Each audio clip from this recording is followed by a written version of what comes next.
Have you ever wondered how central banks control inflation, or why interest rates matter so much in the economy? In this video, we'll break down the key relationship between interest rates and inflation, and why it matters to you. Interest is simply the cost of borrowing money or the return on savings or investments. It's the percentage you pay or earn when money is involved. But how does this impact inflation? Let's explore. Inflation, on the other hand, is the rate at which prices for goods and services increase over time. When inflation rises, it erodes the value of your money, making it harder to buy the same things you could before. So, how are these two connected? Central banks, like the Federal Reserve or the RBI, use interest rates to control inflation. When inflation rises too quickly, they raise interest rates, making borrowing more expensive and slowing down spending. On the flip side, when inflation is low, they cut interest rates to encourage borrowing and spending. Let's say inflation rises from 2% to 5%. To control this, the central bank might raise interest rates from 3% to 6%. This increase in interest rates makes borrowing more expensive, reducing the demand for loans, and in turn cooling down the economy to lower inflation. It's important to distinguish between nominal and real interest rates. The nominal rate is what you see, but the real interest rate is what really matters, as it accounts for inflation. If inflation rises, the real interest rate drops, affecting the true value of your savings or debt. Here's a quick example to help you understand real interest rates. Imagine you're earning a nominal interest rate of 7% on your savings account.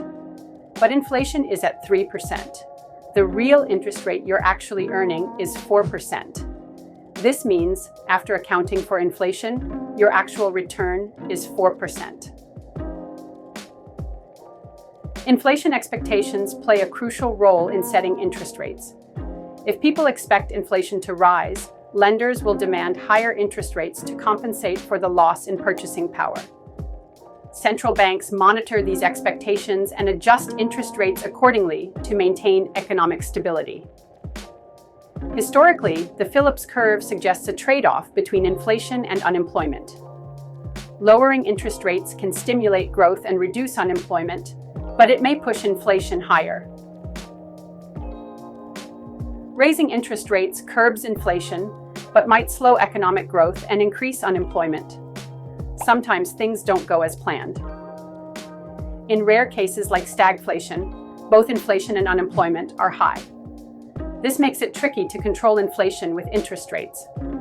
Plus, there's often a time lag between adjusting interest rates and seeing its impact on inflation, making the process more complex. Let's look at an example of time lag. Suppose inflation is at 8% and the central bank raises interest rates from 5% to 8%.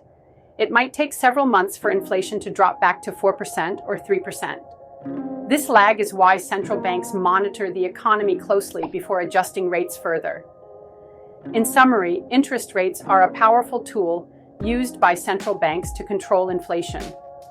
By raising or lowering rates, they can influence spending, borrowing, and investment, all of which directly impact inflation. Understanding this relationship helps you make smarter decisions with your money. Thanks for watching. If you found this video helpful, make sure to hit the like button, subscribe for more financial insights, and leave a comment below if you have any questions. See you in the next video.